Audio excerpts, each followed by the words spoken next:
Welcome to Storyteller GPT, where sophistication and excitement meet with a dash of wit. Operating from the obscured lights of the dashboard, the ultimate author incognito, Agent Numero Uno, aka the Pen, delivers state-of-the-art innovations in thrilling, high-stakes novels and novelettes, designed to outmaneuver boredom and stress, while quenching a ravenous quest for fulfillment. With just the right blend of chic, cheek, and charm, prepare for an exhilarating journey filled with clever twists and high-octane intrigue. Dive into the novelette, Old School New Tech, where espionage collides with state-of-the-art innovations. In a world where digital supremacy dictates survival, the global risk mitigation and ethics hub GRMEH is under siege by the elusive Mr. Ready Cash. As global security teeters on the edge, two unlikely operatives, Midas Touch, a young prodigy with a penchant for classic methods, and Zippy Zephyr, a tech savant, must unite their unique skills to thwart a plot that could reshape the world. Midas's old-school expertise and Zippy's digital prowess blend seamlessly, navigating a realm where traditional and futuristic tactics intertwine. Their mission pushes their limits and forges a formidable bond, fusing the charm of classic elegance with the thrills of modern innovation. Join us for a riveting adventure where every twist and turn challenges the boundaries of technology and tradition. Will Midas and Zippy outsmart their adversaries and save the day? Tune in and immerse yourself in the ultimate audiobook experience, where excitement and sophistication reign supreme. The intro will self-destruct in 30 seconds and turn into a gingerbread cookie. Dunking is advised. Agent Incognito, aka the Pen. Chapter 1: Stolen Reality.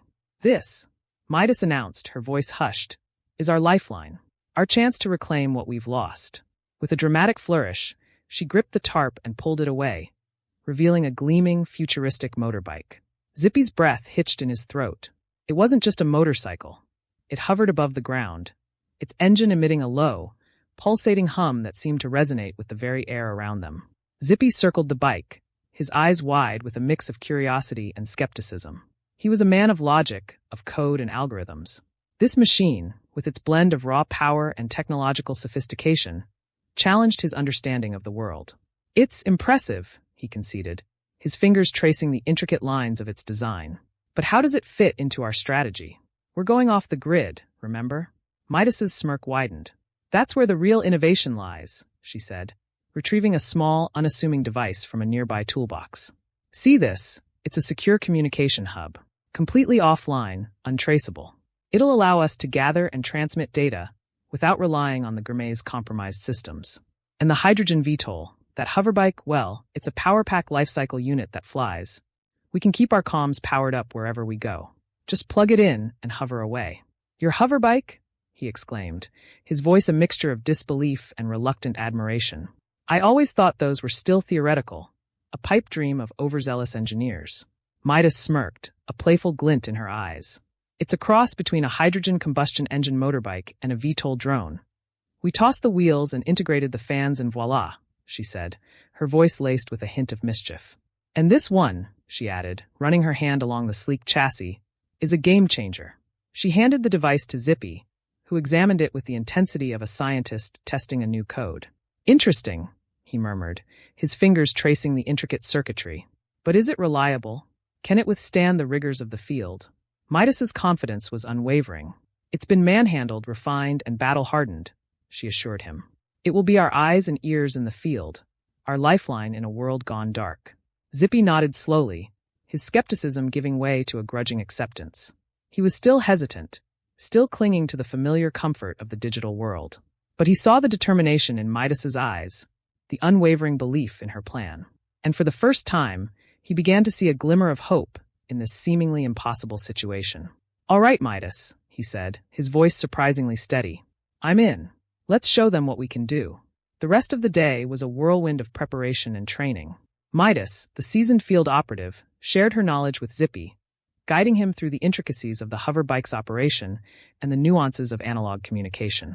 As they worked, a subtle shift occurred. The initial tension between them, the clash of their opposing worldviews, began to dissolve. They were two sides of the same coin, each possessing skills the other lacked. And in that realization, a bond began to form, a fragile alliance forged in the face of adversity. As the sun dipped below the horizon, casting long shadows across the storage bay, they paused, their faces etched with a mixture of exhaustion and exhilaration. This is going to work, Zippy said, his voice filled with a newfound conviction. We're going to turn the tide. Midas nodded, her eyes reflecting the determination in his. We will, she agreed. Together, we'll prove that even in the darkest of times, human ingenuity and resilience can prevail. The hoverbike stood between them, a symbol of their unlikely partnership, a fusion of the old and the new. It was their nexus, their lifeline, their beacon of hope in a world teetering on the brink of chaos. The battle lines had been drawn. The game was afoot, and Midas and Zippy were ready to play. Their contrasting skills and shared resolve their greatest assets in the fight to come. Chapter 2: The Digital Siege. The digital onslaught on the Grimace systems intensified, a relentless barrage of code and algorithms tearing through their defenses. Midas and Zippy, their footsteps pounding against the sleek, metallic floors, raced through the Grimace labyrinthine corridors, the pulsing emergency lights casting long, ominous shadows. It's getting worse, Zippy shouted over the cacophony of alarms and warnings. They've penetrated our secondary firewalls. We're losing control of critical infrastructure. Midas's jaw tightened, her eyes scanning the endless stream of alerts flashing across nearby monitors. We need to find the source, cut off the head of this Hydra, she said, her voice a steely whisper. Lead the way to the command center. They burst through the doors, the scene before them a chilling tableau of digital chaos. Operatives huddled around consoles, their faces etched with a mixture of fear and determination. Screens flickered erratically, displaying a nightmarish tapestry of corrupted data and system failures. Emergency lockdown protocols initiated, a technician announced, her voice trembling. We're being isolated. All external communication channels are severed. Zippy's face paled. Cash's cutting us off, he realized, a cold dread settling in his stomach. He wants us blind, deaf, and vulnerable. Midas's eyes darted across the room, searching for a solution, a glimmer of hope in the encroaching darkness. Then she spotted it, a small, unmarked door tucked away in a forgotten corner. There, she said, pointing. The analog safe room. It's our only chance. Without hesitation, they made their way towards the door, their footsteps echoing in the tense silence. They sealed themselves inside, the heavy metal door clanging shut behind them, a physical barrier against the digital storm raging outside. The safe room was a stark contrast to the high-tech world they had just left. It was a dimly lit sanctuary, filled with the tools of a bygone era. Maps, compasses, radios, relics of a time when human ingenuity and resilience were paramount. Midas ran her fingers across a worn map, a flicker of determination in her eyes. Cash thinks he's won, she said, her voice a low growl. He thinks he can cripple us by severing our digital ties. But he's underestimated us. He's forgotten the power of the human spirit. Zippy surveyed the room, his initial skepticism giving way to a grudging curiosity. You're suggesting we fight back with this? He asked, gesturing to the antiquated equipment. Not fight back, Midas corrected him. Adapt. Evolve. We use these tools to navigate the chaos, to find a way to strike back where he least expects it. She retrieved a compass and a set of maps, spreading them out on a table. Let me show you, she said, her voice filled with a quiet confidence that belied the dire circumstances. Over the next few hours, the safe room became a classroom, a crucible of transformation. Midas, the seasoned survivalist, became the teacher, patiently guiding Zippy through the intricacies of analog navigation, communication, and field craft.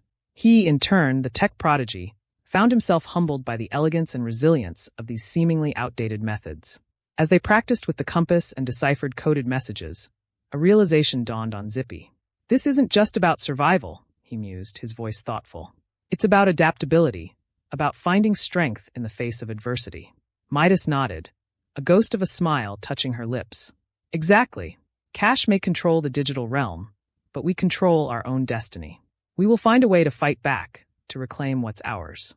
The crackle of a secure radio pierced the silence, a lifeline from the outside world.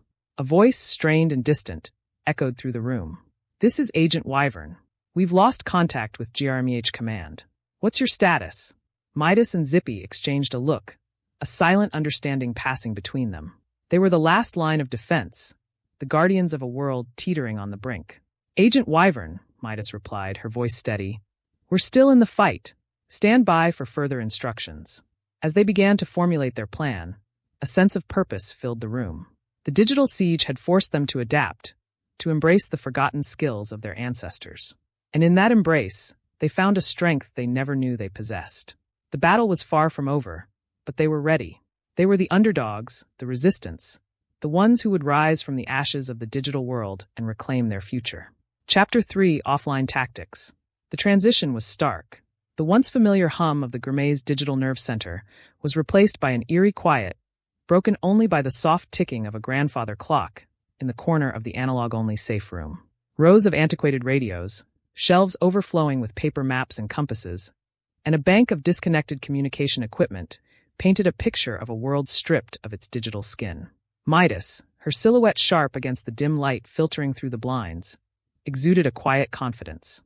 "This," she announced, her voice carrying a weight that belied its softness, "is where we reclaim control." Zippy, the tech virtuoso, felt a pang of unease.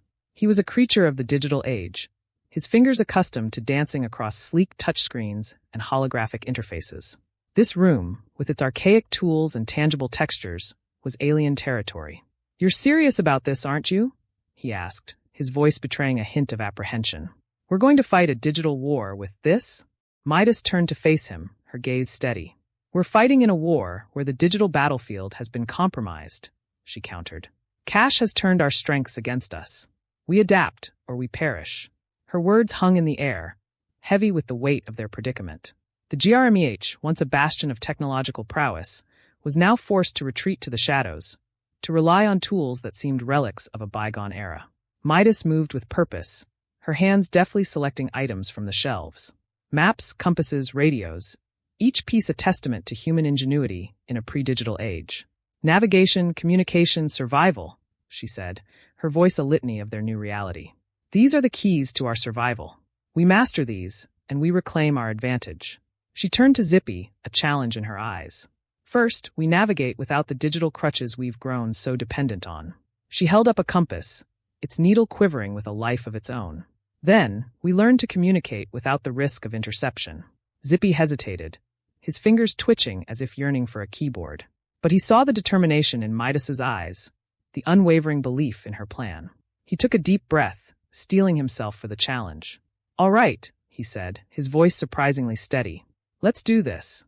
The following days were a whirlwind of intensive training. Midas, with the patience of a seasoned mentor, guided Zippy through the intricacies of analog navigation and communication. The tension between them was palpable, a clash of ideologies and approaches. But beneath the surface, a grudging respect began to emerge. During a simulated mission, they were tasked with navigating a labyrinthine network of tunnels, their only tools a compass, a map, and a handheld radio. The air crackled with static as they relayed their positions, their voices hushed whispers in the darkness.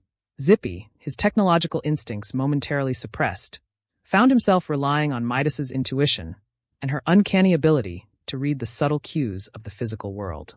He marveled at her resourcefulness, her ability to adapt and improvise in the face of adversity. As they emerged from the tunnels, blinking in the harsh sunlight, a sense of accomplishment washed over them.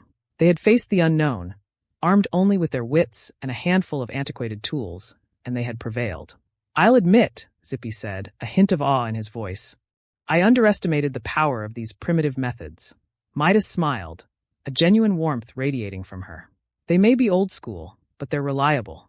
And in this fight, reliability is everything." Their partnership, once fraught with tension, was evolving into something stronger. They were learning to trust each other, to appreciate the unique strengths they each brought to the table. As they prepared for their next mission, a sense of anticipation hung in the air. They were no longer just reacting to Cash's attacks. They were taking the initiative, venturing into the unknown, armed with a blend of old-world wisdom and new-age ingenuity. The stakes were high, the risks immense, but they were ready. The hunter had become the hunted. Chapter 4: Wings of Defiance. The dimly lit corridor felt like a descent into a forgotten world. The heavy steel door clanged shut behind them, severing the last ties to the compromised digital realm above. Midas, a flicker of anticipation in her eyes, led Zippy deeper into the analog sanctuary. "This," she said, her voice echoing in the cavernous space, "is where we turn the tables on Cash."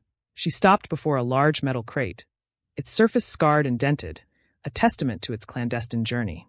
With practiced fingers, she entered a complex sequence of codes into the keypad. The crate hissed open, revealing a machine that seemed to defy the laws of physics. A sleek, futuristic motorcycle, its frame a symphony of curves and angles, hovered inches above the ground. Its engine purred with a quiet power, a stark contrast to the cacophony of the digital world they had left behind. "Behold," Midas declared, her voice laced with pride, "the Kawasaki H2 hoverbike. My personal masterpiece."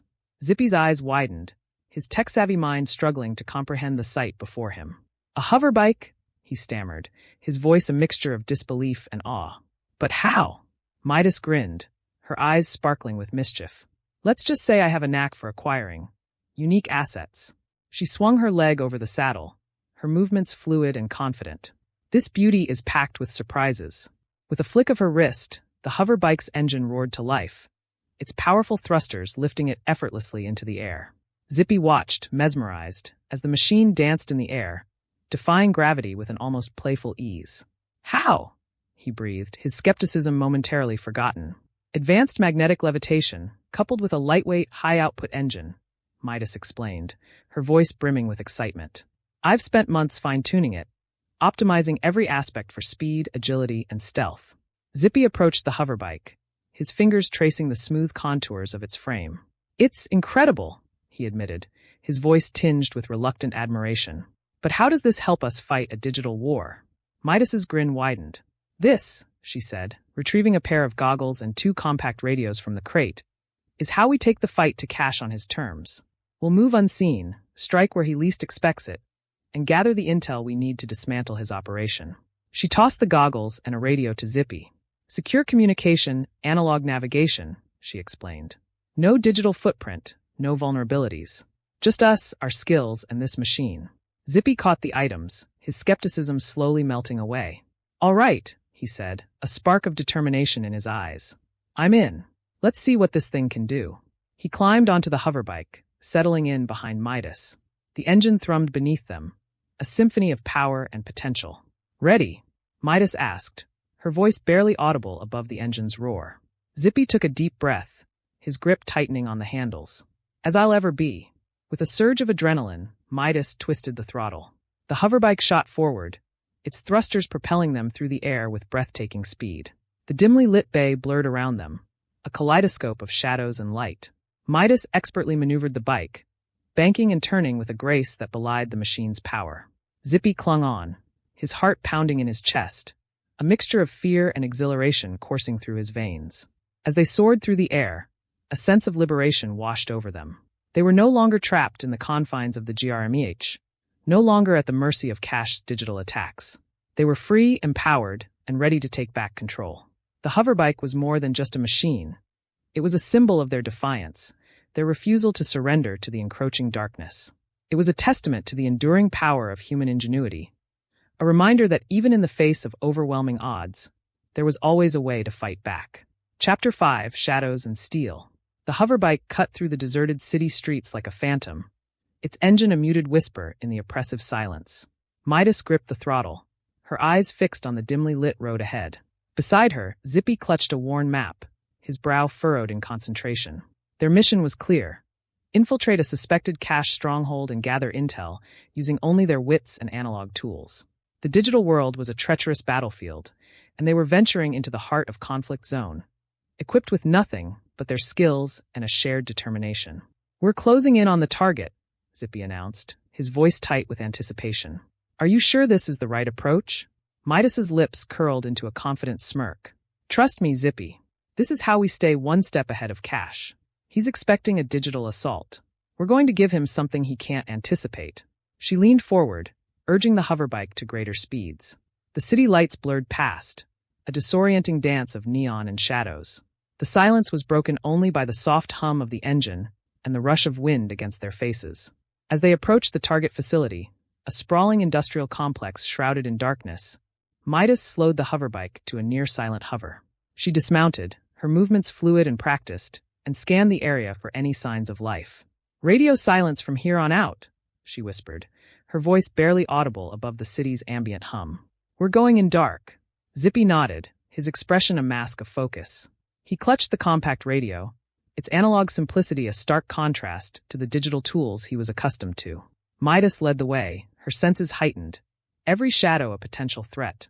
They moved like wraiths, their footsteps muffled by the debris-strewn ground. At the facility's entrance, a reinforced steel door barred their way.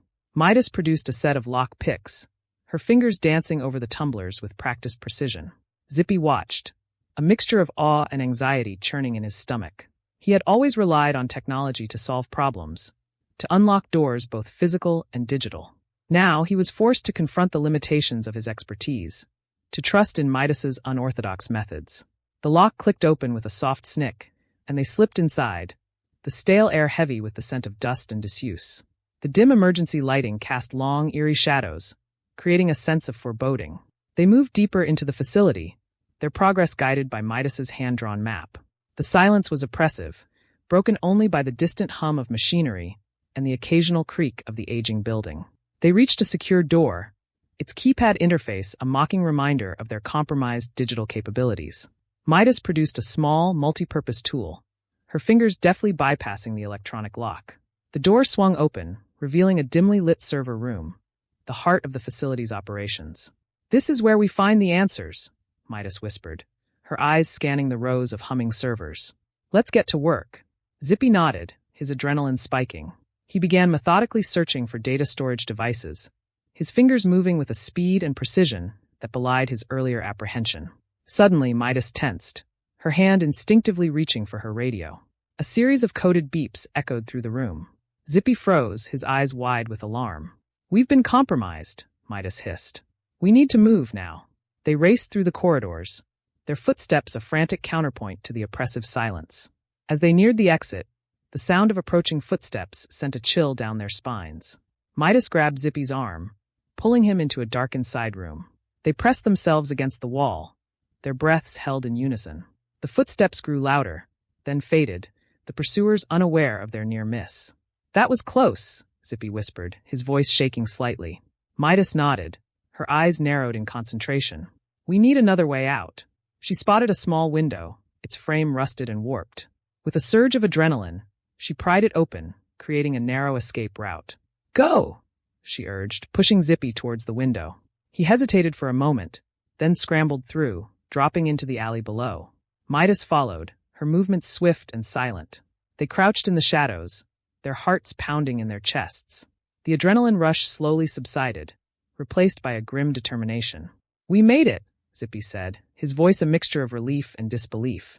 "For now," Midas replied, her gaze fixed on the data storage devices clutched in her hand. "But the real work is just beginning." She turned to Zippy, a challenge in her eyes. "Are you ready to put those digital skills of yours to the test?" He met her gaze, his own resolve unwavering. "Absolutely," he said, his voice firm. "Let's show Cash what we're made of." They made their way back to the hoverbike, the city lights a distant blur in the darkness. The mission was far from over, but they had faced their first test and emerged victorious. Their unlikely partnership, forged in the crucible of adversity, had proven its worth.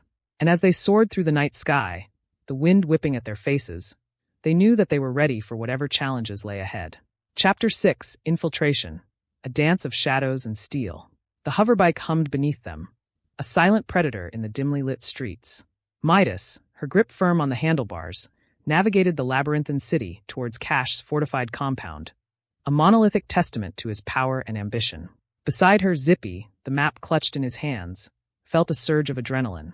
This was it, the moment their meticulous planning and relentless training would be put to the test. "Perimeter approaching," Zippy announced, his voice tight with anticipation. "Are you sure this is the way in?" Midas's lips curved into a knowing smile. "Trust me, Zippy," she said, her voice a reassuring whisper. "This is where the analog advantage shines." She eased the hoverbike to a silent stop in the shadows of a crumbling building, its skeletal frame a stark contrast to the sleek machine they rode. "From here," she continued, dismounting with practiced grace, "we proceed on foot. The compound is a digital fortress, but every fortress has its weaknesses." Zippy followed suit, his movements less fluid but no less determined. He had come a long way since their initial encounter in the analog safe room, his skepticism replaced by a grudging admiration for Midas's unorthodox methods. They moved through the darkness, their footsteps silent on the rain-slicked pavement. Midas, her senses heightened, guided them through a maze of alleyways and backstreets, her knowledge of the city's hidden pathways a testament to her years spent operating in the shadows. At the compound's perimeter, a towering wall of reinforced concrete loomed before them. Midas paused, her fingers tracing the rough surface, her eyes searching for the hidden entry point she had meticulously mapped out. "There," she whispered, pointing to an almost imperceptible seam in the concrete. "It's unguarded, but we'll need to be quick and quiet." Zippy's eyes narrowed as he examined the wall. "Impressive," he murmured, a hint of awe in his voice.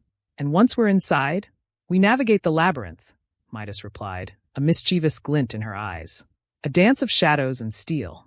I'll handle the physical security, you neutralize the digital." With a shared nod, they scaled the wall, their movements a symphony of agility and precision. Once inside, they moved through the compound's dimly lit corridors, their senses straining for any sign of danger. Midas, her instincts honed by years of fieldwork, detected the subtle shifts in the air, the telltale signs of hidden surveillance. She guided them around motion sensors and pressure plates, her movements a graceful ballet of evasion. Zippy, his fingers dancing across the interface of his modified handheld device, worked his magic on the compound's digital defenses. Firewalls crumbled, encryption protocols shattered, and security cameras blinked out one by one. As they neared the central hub, the tension mounted. The air crackled with anticipation, every heartbeat a drumroll of suspense. "I'm encountering resistance," Zippy whispered, his voice tight. "The main security system is different. It's learning, adapting. I need more time." Midas nodded, her eyes scanning the shadows. "I'll buy you some. Just hurry." She moved ahead, her body a coiled spring, ready to strike at a moment's notice. The silence was broken by the sound of approaching footsteps, the rhythmic thud of boots on concrete. Midas reacted instantly, her movements a blur of calculate power. She disarmed the guards before they could raise their weapons, her movements swift and precise. Zippy, momentarily distracted, looked up in awe. This was a side of Midas he had never seen before, a fierce warrior hidden beneath her calm exterior. "Almost there," he muttered, his fingers flying across the device's interface. Just a few more lines of code. Suddenly, the alarms blared, their deafening shriek shattering the tense silence. The compound was in lockdown, their cover blown. "We've been made," Midas hissed. "Time to go." They sprinted through the corridors, their pursuers hot on their heels. Midas led the way, her knowledge of the compound's layout their only advantage. They dodged laser grids, vaulted over obstacles, and slid under closing blast doors, their escape a desperate dance of survival. As they neared the exit, a figure stepped out of the shadows, blocking their path. It was Mr. Ready Cash, his face contorted in rage. "You thought you could outsmart me," he snarled, his voice dripping with venom. "You thought you could disrupt my plans." Midas met his gaze, her own burning with defiance. "We're just getting started, Cash," she said, her voice unwavering. "Your reign of terror ends here." The final showdown was a clash of wills, a battle of wits and reflexes. Midas and Zippy fought back to back, their contrasting skills a whirlwind of analog precision and digital disruption. And as the dust settled and the echoes of the battle faded, they stood amidst the wreckage victorious. They had faced the darkness, and they had emerged stronger, their bond unbreakable. The world was still in peril, but they had taken the first step towards reclaiming it. The struggle was far from over, but they were ready. They were the resistance, the beacon of hope in a world teetering on the brink head-on.